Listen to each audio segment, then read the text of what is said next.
Exhorto ante todo a que se hagan rogativas, oraciones, peticiones y acciones de gracias por todos los hombres, por los reyes y por todos los que están en eminencia, para que vivamos quieta y reposadamente en toda piedad y honestidad, porque esto es bueno y agradable delante de Dios nuestro Salvador, el cual quiere que todos los hombres sean salvos y vengan al conocimiento de la verdad, porque hay un solo Dios, un solo mediador entre Dios y los hombres, Jesucristo hombre, el cual se dio a sí mismo en rescate por todos, de lo cual se dio testimonio a su debido tiempo.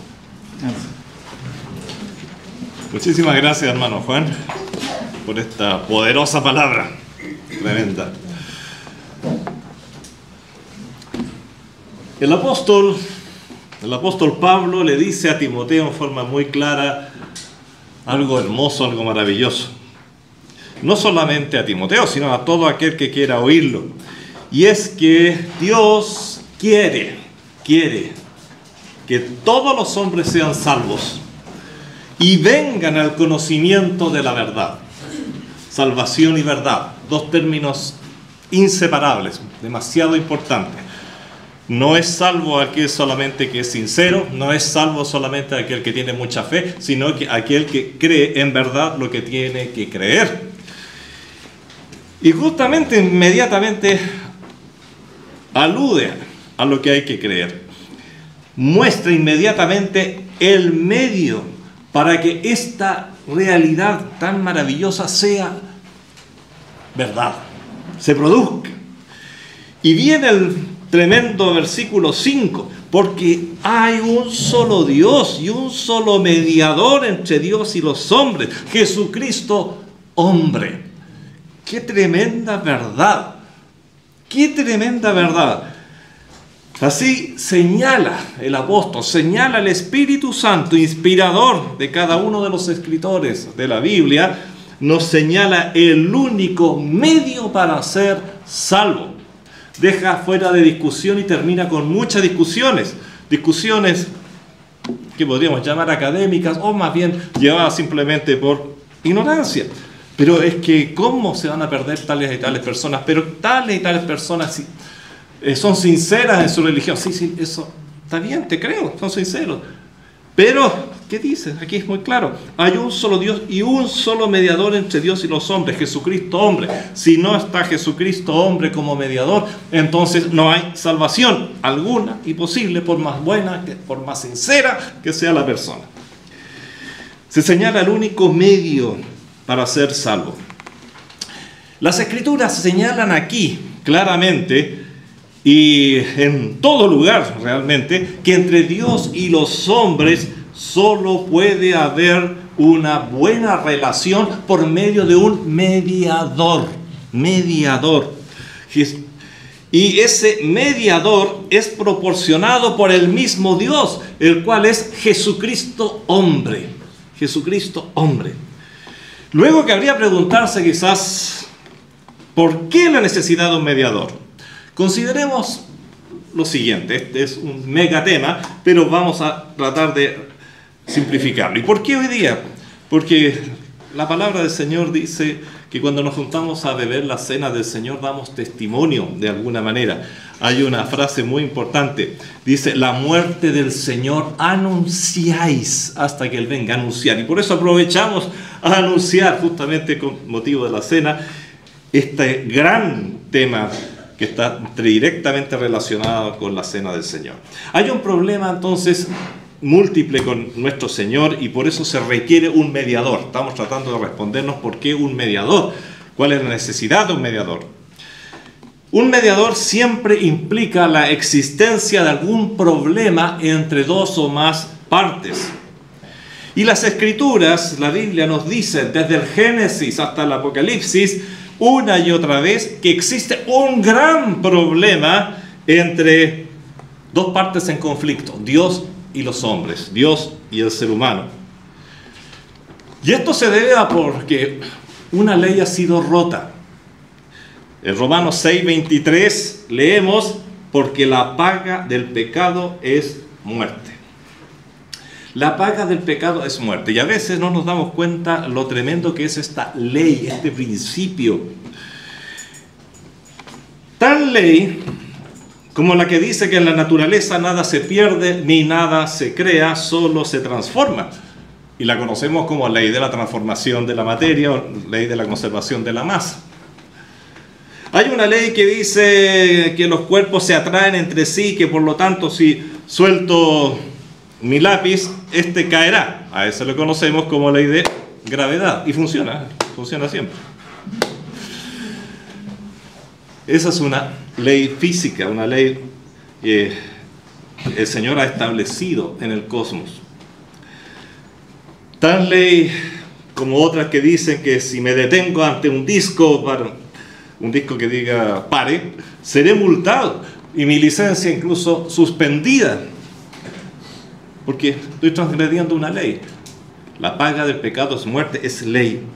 En Romanos 3:23 leemos además otra cosa, el alcance de este problema. Dice, por cuanto todos pecaron, es decir, todos hemos transgredido la ley y están por lo tanto destituidos de la gloria de Dios. Eso significa muertos para Dios, destituidos de la gloria de Dios. Esta es la condición normal, es la condición natural con la que nace todo ser humano. Desde que toma conciencia moral ya está separado de Dios, de la gloria de Dios, porque el pecado está allí presente. No tanto, quizás incluso en algunos casos por los cometidos, sino que principalmente y básicamente, fundamentalmente por el que traemos de herencia. El hombre ha transgredido una ley, el hombre ha pecado, lo que significa que hay consecuencias. El hombre debe pagar por ello. Si suelto mi lápiz, tendrá que caer. Si robo, seré condenado. Si excedo la velocidad permitida, seré multado. Si peco, muero. Es automático. Es una ley. Debemos entender eso. No es que, pero que el Señor va a pasar por alto esa ley. Y va a pasar por alto ese pecadito, si un pecadito blanco, y le ponen color a los pecados. Qué ridículo es grande. El pecado es muerte y no tiene colores ni escala. Bueno, por otro lado, entonces, ya vemos que hay un problema bastante serio entre el hombre y Dios. El hombre, el ser humano, por el solo hecho de ser ser humano, trae consigo la herencia del pecado. Pero no solo eso, sino que desde el momento que se manifiesta su conciencia del bien y el mal, comienza también a pecar. Y comienza a hacer lo malo ante los ojos de Dios, por lo que va acumulando. Pero por otro lado, hay un problema personal que podríamos llamar, es difícil describirlo en una palabra, pero es un problema quizás más personal, de tipo ético, de tipo moral, relacionado con la santidad de Dios, la cual por el pecado ha sido ofendida. El pecado no solo transgrede una ley, por lo tanto, sino que también ofende a Dios. No es solamente, pero a Dios ¿qué le viene y qué le va? Si yo hago esto, si yo robo, o hago un pecado menor, ¿qué le va? No, todo pecado ofende también a Dios, y eso hay que considerarlo, y es importante recordarlo en nuestra calidad de hijos de Dios, porque aún como hijos seguimos cometiendo pecados, solamente que en una condición distinta, porque como hijo, no voy a entrar en detalle. Así que el pecado no solo transgrede una ley, sino que también ofende a Dios. El pecado implica agresión y rebelión contra Dios. ¿Qué decía David? Borra mis rebeliones. En lugar de borra mis pecados. Todo pecado, por chiquitito que sea, por blanquito que sea, por más pintura blanca que le ponga para que sea más blanco todavía, es rebelión. No le pongamos otro nombre. Y por ello mantiene a Dios airado, enojado con el transgresor. Qué importante es recordar eso. No, pero a Dios ¿qué más le da? Le viene, Él es tan grande, es un pecado. No, todo pecado ofende como una bofetada a Dios. Muchos pueden pensar, bueno, ¿cuándo he ofendido yo a Dios? Yo soy una persona que se cuida de no ofender a nadie. Si yo no piso ni una hormiga, menos a Dios. El tema es que por el solo hecho de ser pecador, eres un ofensor. Soy un ofensor.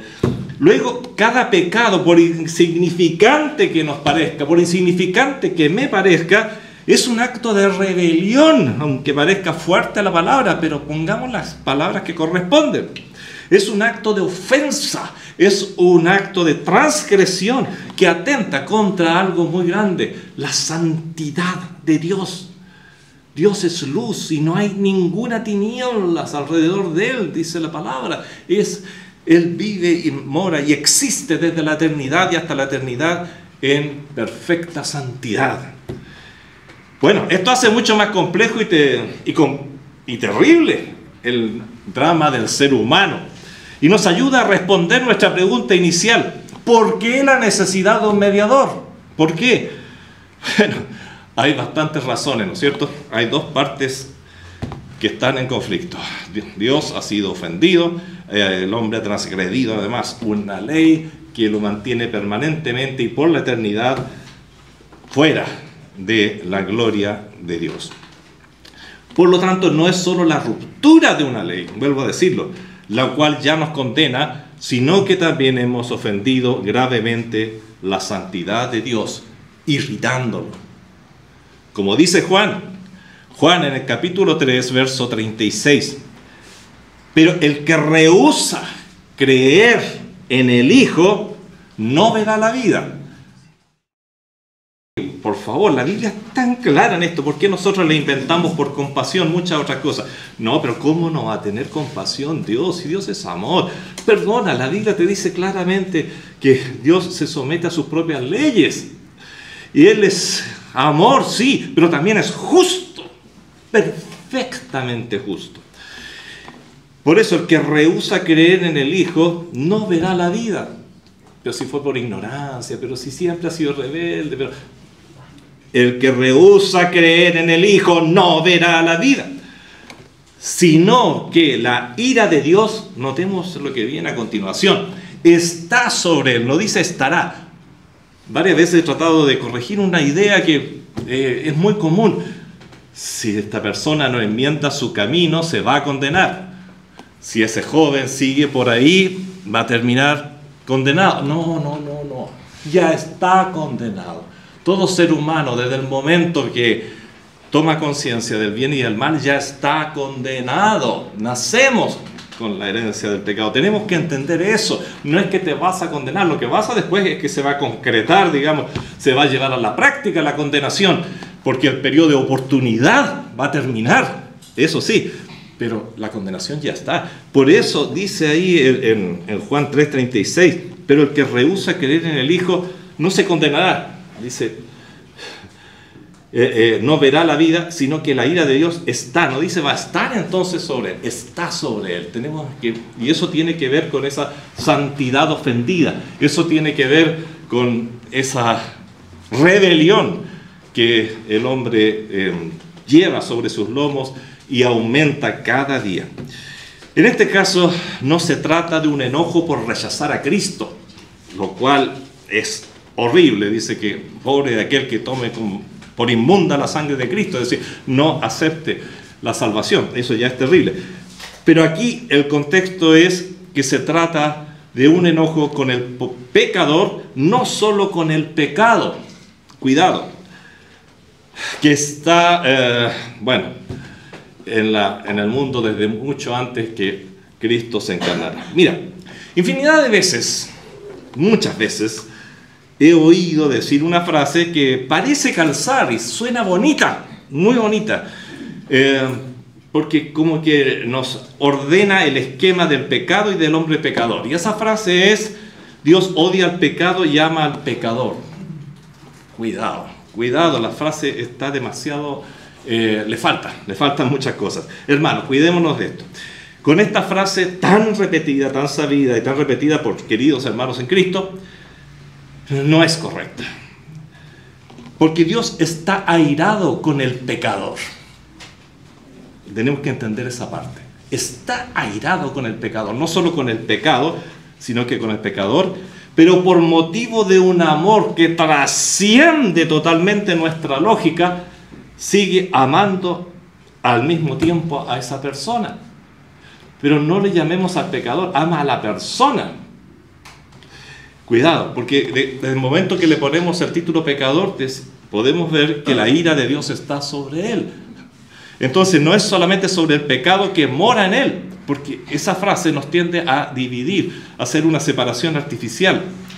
Separar al pecado del pecador tiene en sí una trampa.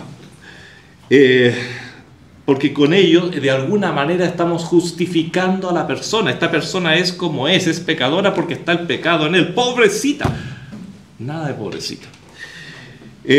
Diciendo que la persona es víctima del pecado y toda la culpa es del pecado. Y otros le echan de la culpa de todo a Satanás. No, Satanás tiene la culpa. No, Dios responsabiliza a las personas. Pero con esa frase podemos llegar a la conclusión, analizándolo, que el pecado es malo y la persona es buena. La persona, por el hecho de ser pecadora, ya no es buena. Cuidado con estas trampas sutiles, pues no podemos independizar el pecado del pecador. El pecado es mucho más que una enfermedad. Cuando se trata así, es como si el pecado solo fuera una enfermedad. Terminemos con la enfermedad, es víctima de la enfermedad. Es víctima, pero responsable también. Es víctima, pero responsable. Bueno.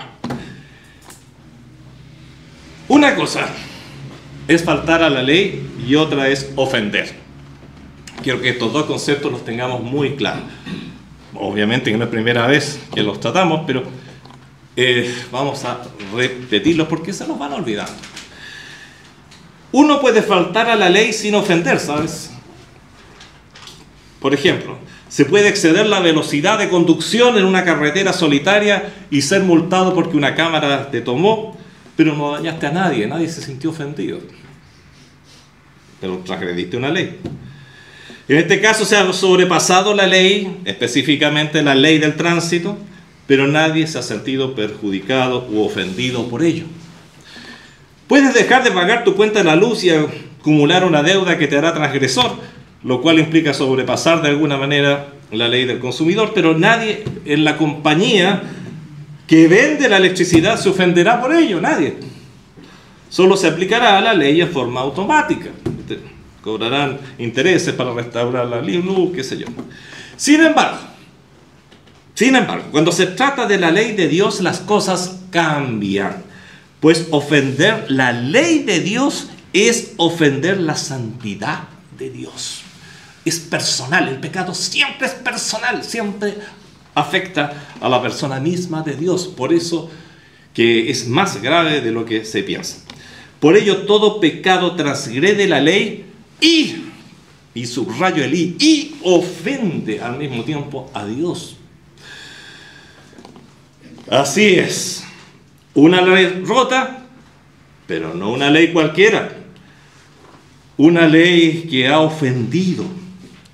Incluso el lenguaje a veces es tan importante ser preciso en él. A veces no, pero en las cosas del Señor es muy importante la precisión del lenguaje. Hemos ofendido más que la majestad de Dios. Hemos ofendido la santidad de Dios. Cuidado, y eso es demasiado grave. Por eso que no tiene perdón del pecado. No tiene perdón. Y eso hace, por otra parte, que es nuestra preocupación fundamental de hoy, ver el tema del mediador, que el mediador, Cristo Jesús, tenga no solo que solucionar un problema legal, de por sí complicadísimo, sino que también tenga que apaciguar la ira justa de Dios. Son dos dimensiones de la obra de nuestro Señor Jesucristo. Notemos que se trata de una culpa eterna y un castigo eterno. ¿Hay otros problemas? Sí, pero no vamos a alargar este mensaje considerándolo. Obviamente que hay muchos otros problemas que este mediador tiene que solucionar, como si fuera poco, ¿no?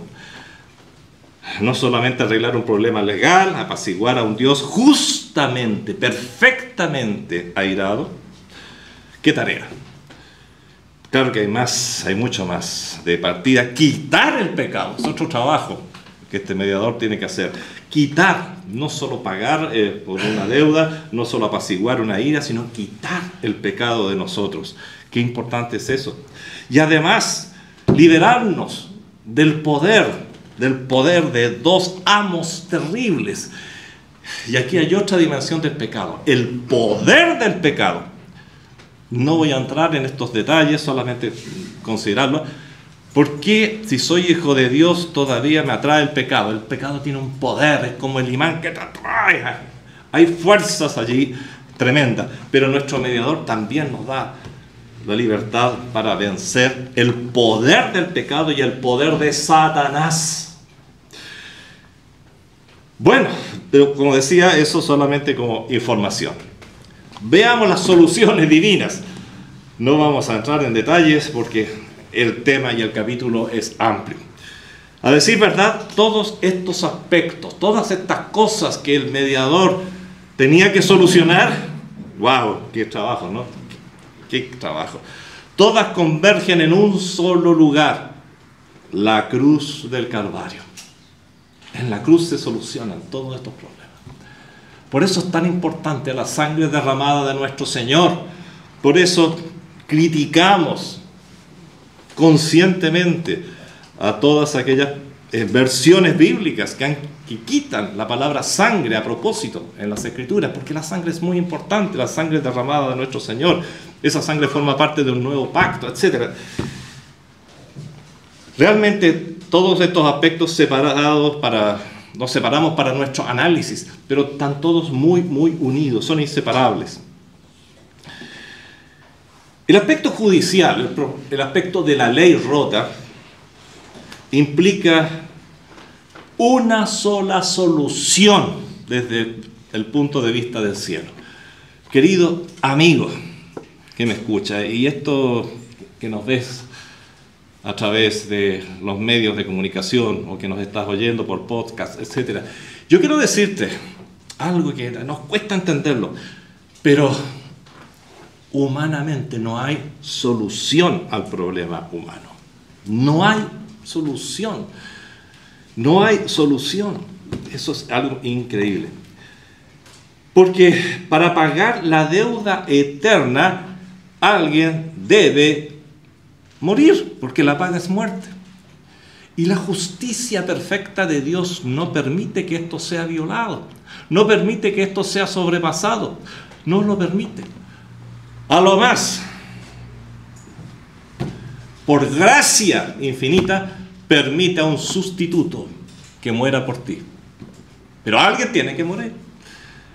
Y ahí viene el tema de la sustitución. De la sustitución. Qué palabra más importante. Así que nuestro mediador, para ser un mediador efectivo, se tiene que transformar también en un sustituto. La única manera en que pueda mediar no es diciendo, a ver, bajémosle el perfil a estas cosas. No. No. La única manera en que pueda mediar es sustituyéndonos y muriendo por nosotros. Qué tremendo. Porque la otra pregunta, ¿dónde hay otro tipo de mediador o otro mediador que pueda solucionar el problema? Otro que se pueda transformar en nuestro sustituto y que pueda pagar por mí. O se paga o no se paga. No hay perdón para el pecado. Hay paga del pecado. ¿Quién va a pagar? ¿Alguien que me quiere mucho? ¿Mi hermano, mi padre, qué sé yo, una persona muy amada? Imposible. Imposible. Es como si alguien se ofreciera a morir por un enfermo terminal de cáncer. ¿De qué sirve que muera otro por él? No hay relación alguna. Todo el amor y las buenas intenciones no sirven de nada. Es imposible. El mal lo llevará a cada uno. Por lo demás, porque es imposible que haya otro sustituto. Todo ser humano comparte el mismo mal. Y compartiendo el mismo mal, no puedes pagar por el hombre. Porque todos necesitan un sustituto. Todo ser humano que nace de mujer necesita un sustituto y necesitaría que alguien muriera por él. Por lo tanto, nadie puede tomar este lugar, solo Cristo. Hermanos, amigos especialmente, estas ideas a veces cuesta asimilarlas, porque seguimos pensando, pero si Dios es bueno, pero si Dios es amor, pero si el Señor al final no podría ser feliz si alguien estuviera sufriendo por la eternidad, y empezamos a argumentar nuestros argumentos, que son mentirosos. Por lo demás, todo ser humano, decíamos, comparte el mismo mal, y nadie, por más santo que sea considerado, puede satisfacer las características del mediador, que ahora resulta que tiene que ser un sustituto. No solo mediador, sino que sustituto. No un sustituto cualquiera, sino uno válido. Y el único válido es el Señor Jesucristo. ¿Por qué? Pues porque el sustituto tenía que ser una persona que representara toda la raza humana, pero sin pecado. ¿Y dónde más encontramos a alguien así? No existe. Por eso no puede ser un ángel. Nunca hay ángeles que jamás han pecado, son los ángeles de Dios, los que están frente al Señor todo el tiempo. Pero no son humanos, son ángeles. No pueden tomar tu lugar. No puede ser un querubín, un serafín. Problema, ¿eh? Tenía que ser sin pecado. Nadie contaminado por el pecado puede salvar a otro contaminado. Debería tener, o tiene que tener, este sustituto plena comunión con Dios. Y estar y permanecer totalmente sometido al Espíritu Santo. Debería poder poseer la capacidad, o tiene este sustituto que poseer la capacidad de soportar el pecado de toda la raza humana, llevar el castigo de toda la raza humana y aún así no pecar en todo el proceso. Debía, por lo tanto, vencer al pecado, vencer a Satanás, cumplir la ley de Dios por nosotros, vencer finalmente la muerte y resucitar victorioso. Pasa el resto de tu vida buscando otro sustituto y no lo vas a encontrar. Solo Cristo satisface todos estos elementos. Por eso hay un solo mediador, el único que satisface todos estos aspectos. El sustituto, o el mediador, que se transforma ahora en un sustituto, alguien que está tomando nuestro lugar, debía tener la capacidad de hacer de puente entre el hombre y Dios, dando una mano al hombre y otra mano a Dios, buscando una figura para entender mejor la idea. ¿Quién puede dar la mano a Dios y no ser consumido en el momento? Así que era imprescindible que en última instancia fuera Dios mismo. Por eso Jesucristo, 100% Dios, 100% hombre. Lo hemos dicho muchas veces, pero es importante recordarlo. No 50% Dios, 50% hombre. 100% Dios, 100% hombre. Esa es la fórmula que se da en Jesucristo y que la Biblia nos enseña.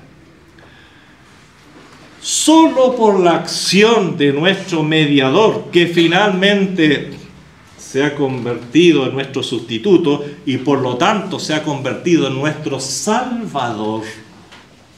Qué hermosa palabra.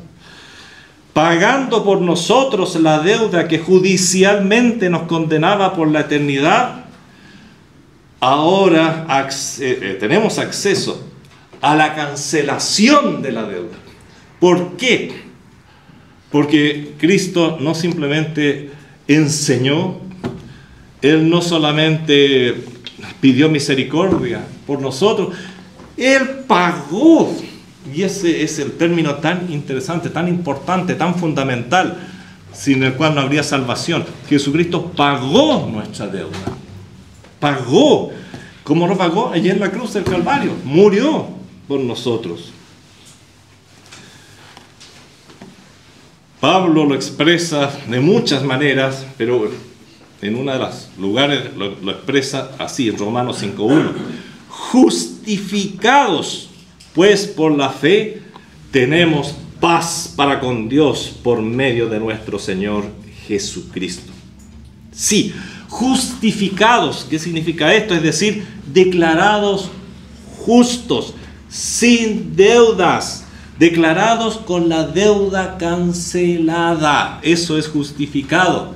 ¿Por qué? Porque nuestro mediador, que se transformó en nuestro sustituto, la canceló, la pagó por ti, la pagó por mí. Eso es el plan de salvación. Ese es el contenido. Si no entendemos esto de la Biblia, aunque te memorices la Biblia, no te va a servir de nada. Porque tenemos que entender que este es el centro, el corazón mismo de la Biblia. El tema de la Biblia es la salvación a través de Jesucristo. En Romanos 3:24 esta verdad es expresada así. Y nuevamente encontramos la palabra justificados, es decir, dejados sin deuda alguna, siendo justificados gratuitamente. Esto es gratis, no hay obras, por su gracia. Suma el tema al tema del por qué es gratuita, porque es por gracia, mediante la redención, la liberación que es, y nuevamente la persona, el medio, el sustituto, el intermediario, redención que es en Cristo Jesús. Romanos 3:24. Aquí hace especialmente alusión, pero hay muchas alusiones bíblicas que esto es totalmente gratuito, dejando fuera totalmente toda obra personal. No existen las obras para ser salvo. Cuando yo hago una obra, por buena que sea, pero desde el momento en que yo pretendo usarla como mérito para mi salvación, esa obra se transforma en trapo de inmundicia, dice Isaías. Es decir, la echo a perder. Haz buenas obras, sí, haz todas las que quieras, pero jamás de los jamases piense siquiera que esa obra te va a servir un poquito para llegar al cielo, acercarte a Dios, porque eso es ofender absolutamente la obra de Cristo. Cristo dijo, pues si yo pagué totalmente tu deuda con el cielo, ¿cómo que tú estás ahora haciendo obras para ganarte el cielo? ¿Qué contradicción más grande? No puede ser, no puede ser. Solo por gracia concluimos pues que el hombre es justificado por la fe, sin las obras de la ley. En este caso se agrega la ley, que era lo más perfecto que existía. No, pero no hay posibilidades por otro lado. Hermanos queridos, amigos, cancelación no es pago condicional. Por eso que la salvación es ahora y ya. No condicionada, mientras te portes bien vas a llegar al cielo. No es pago condicional. No es donación. Desde el punto de vista que el Señor haya dicho, bueno, ¿sabe qué más? A todos los que se porten bien, les voy a dar entrada al cielo. No. No es pago en cuotas tampoco. Mira, me estoy salvando de a poquitito, gracias al Señor, estoy llegando cada día. No, eso no existe. Cancelado significa una sola cosa: pagado. Justificado significa pagado. Justificado significa que ya no hay ni una pizquita de deuda pendiente. Esta es la salvación que el Señor ofrece. Por eso, un mediador. ¿Qué mediador más maravilloso? El único que podía mediar. Por eso es que no hay, ni puede, y resulta ofensivo considerar a otros mediadores. María, ángeles, otros personajes. No hay más mediador, solamente Cristo. Y en este punto es de vital importancia preguntarse cómo se encuentra mi deuda con Dios. ¿Ha sido pagado? ¿He sido justificado? ¿O aún mi deuda está vigente? ¿Qué he hecho con este mediador enviado por Dios? Porque está clarísimo que Dios quiere que todos los hombres sean salvos. Lo decía la lectura, lo dice el Espíritu Santo en la Biblia. ¿Cuál es el medio? Hay un solo mediador y un solo mediador entre Dios y los hombres. Un solo Dios y un solo mediador entre Dios y los hombres. Jesucristo, hombre. Y luego agrega muchas cosas que ya hemos considerado, el cual se dio a sí mismo en rescate por todos, de lo cual se dio testimonio a su debido tiempo. No hay más. Pero si la deuda está pendiente, como decía, es posible que tu deuda esté pagada, y creo que la gran mayoría de los que estamos aquí podemos decir, gracias a Dios que esto lo entendí un día, que lo que usted está predicando, pastor, me lo dijo tal y tal persona. Yo ya lo conozco y fui al Señor y acepté esta mediación a través de Cristo. Acepté esa sustitución que Él hizo de mi persona. Bueno, si es así, entonces eres bienaventurado, eres dichoso. Pero si la deuda aún está pendiente, entonces hay un día para arreglar cuentas. No el día del juicio final, no el día del juicio del trono blanco, no el día... No. El día lo dice la Biblia una y otra vez. El día se llama hoy. Domingo 1 de octubre del 2023. Ese es el día para arreglar la cuenta. ¿Qué hora? 10 para las 12 o 5 para las 12. Ese es el momento para arreglar tu cuenta. Decirle al Señor simplemente. No hay ceremonias, no hay cosas especiales. Solamente decir con todo el corazón, Señor, reconozco que necesito ser salvado. Reconozco que solo Cristo, el mediador celestial, puede saldar la deuda que tengo contigo.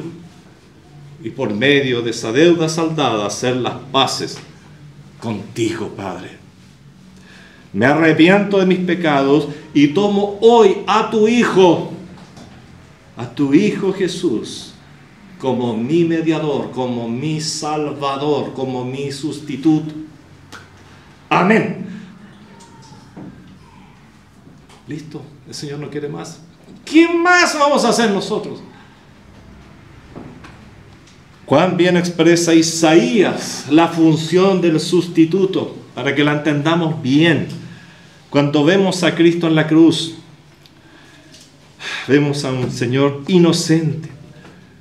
Le vemos tomando nuestro lugar y Él dice, cuando ve a este Señor con la corona de espinas en visión, Isaías lo ve con su cuerpo hecho pedazo por el látigo, ve sus manos traspasadas por el clavo, ve el sufrimiento moral terrible, las burlas y cuánto más aún. Dice, mas Él herido fue por nuestras rebeliones. No porque Él tuviera culpa, sino por tus rebeliones, o sea, tus pecados. Decíamos delante que pecar es rebelión. Y después lo aclara con la palabra que más conocemos. Molido. Literalmente nuestro Señor fue molido en la cruz por nuestros pecados, sustituyéndonos. El castigo de nuestra paz, o sea, el castigo que se requería para que nosotros estuviéramos en paz con Dios, fue sobre Él. Él recibió el castigo. ¿Cuál era el castigo? La muerte. La paga del pecado es la muerte. Y por su llaga, por su herida, esa herida mortal de Él, fuimos nosotros curados. Lo cual significa sanados, salvados. Isaías 53:5. Padre Celestial, te damos gracias porque es muy grande, Señor, lo que hiciste por nosotros. Te damos gracias por ese mediador maravilloso, Señor, que enviaste y que no debemos olvidar nunca. Y que, Señor, es nuestra obligación presentar al mundo, Señor. Por favor, ayúdanos a presentar ese mediador a nuestros padres, nuestros hermanos, nuestros hijos, todas aquellas personas, nuestros cónyuges, primeramente, Señor, las personas que están más cerca de nuestro corazón, porque Dios quiere que todos los hombres sean salvos. ¡Qué verdad más grande! ¡Qué motivación más grande! Y nosotros tenemos la palabra de salvación. Somos los pacificadores por excelencia, los llamados a hacer las paces, a entregar las herramientas de la paz para que la paz sea hecha entre el hombre y Dios, entre Dios y el hombre. Señor, ayúdanos a cumplir, por favor, con esa labor tan hermosa, tan sublime, Señor, que nos has dado. Y ayúdanos a nosotros a valorar, Señor, lo que significa nuestro mediador, lo que significa la mediación que se hizo, la sustitución, Señor, maravillosa de Cristo. Murió por mí. Qué tremenda verdad.